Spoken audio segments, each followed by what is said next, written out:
Hi hello friends, Veeksha ಕಿಚನ್ಗೆ ಸುಸ್ವಾಗತ. ಇವತ್ತು ಸಿಂಪಲ್ಲಾಗಿ ಟೇಸ್ಟಿಯಾಗಿ ಪಾಲಕ್ ರೈಸ್ ಮಾಡೋದನ್ನು ನೋಡೋಣ. ಅದಕ್ಕೆ ಬೇಕಾಗಿರುವ ಸಾಮಾನು: ಹಸಿಮೆಣಸಿನ್ಕಾಯಿ, ಶುಂಠಿ, ಬೆಳ್ಳುಳ್ಳಿ, ಲವಂಗ, ಏಲಕ್ಕಿ, ಮೆಣಸು, ಉಳ್ಳಾಗಡ್ಡಿ, ಟೊಮ್ಯಾಟೊ, ಕ್ಯಾರೆಟ್, ಪಾಲಕ್, ಸ್ವಲ್ಪ ಪುದೀನ, ಒಂದು ಲಿಂಬೆಹಣ್ಣು. ಮೊದಲನೇದಾಗಿ ಸ್ವಲ್ಪ ಪಾಲಕನ್ನು ಬೇಯಿಸ್ಕೊಳ್ಬೇಕು. ನಂತರ ಒಂದು ಮಿಕ್ಸರ್ ಜಾರಿಗೆ ಹಸಿಮೆಣಸಿನ್ಕಾಯಿ, ಶುಂಠಿ, ಏಲಕ್ಕಿ, ಲವಂಗ, ಮೆಣಸು, ಸ್ವಲ್ಪ ಪುದೀನ, ಆಮೇಲೆ ಬೇಯಿಸಿದಂತಹ ಪಾಲಕನ್ನು ಹಾಕಿ ಚೆನ್ನಾಗಿ ಗ್ರೈಂಡ್ ಮಾಡಬೇಕು. ಸ್ಮೂತ್ ಪೇಸ್ಟ್ ಆಗಬೇಕದು.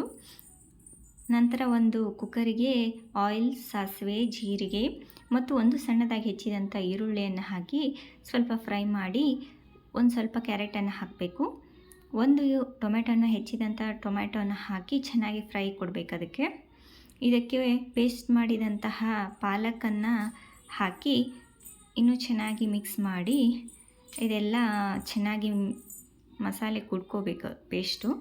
ನಂತರ ಅದಕ್ಕೆ ಒಂದು ಸ್ಪೂನಷ್ಟು ಉಪ್ಪನ್ನು ಹಾಕಿ, ನಂತರ ಇನ್ನೊಂದು ಸ್ಪೂನಷ್ಟು ಅರಿಶಿನ ಹಾಕಿ, ಒಂದು ಸ್ವಲ್ಪವೇ ಬೆಲ್ಲನ ಹಾಕಿ ಮಿಕ್ಸ್ ಮಾಡಬೇಕು ಎಲ್ಲವನ್ನು.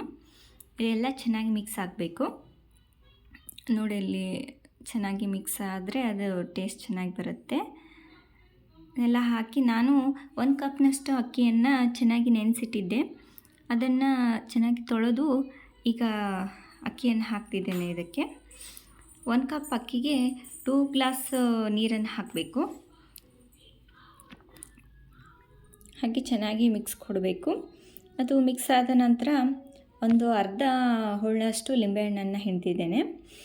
ಮತ್ತು ಚೆನ್ನಾಗಿ ನಾನು ಪೇಸ್ಟ್ ಮಾಡಿದ್ನೆಲ್ಲ ಆ ಜಾರನ್ನು ತೊಳೆದು ಒಂದು ಸ್ವಲ್ಪ ನೀರನ್ನು ಹಾಕ್ತಿದ್ದೇನೆ. ಅದಕ್ಕೆ ಹಾಕಿ ನಂತರ ಕುಕ್ಕರ್ ಮುಚ್ಚಳವನ್ನು ಮುಚ್ಚಿ 1 ಸೀಟಿ ಹೊಡೆಸಿದರೆ ಸೂಪರ್ ಟೇಸ್ಟಿಯಾದ palak rice ready. Thank you.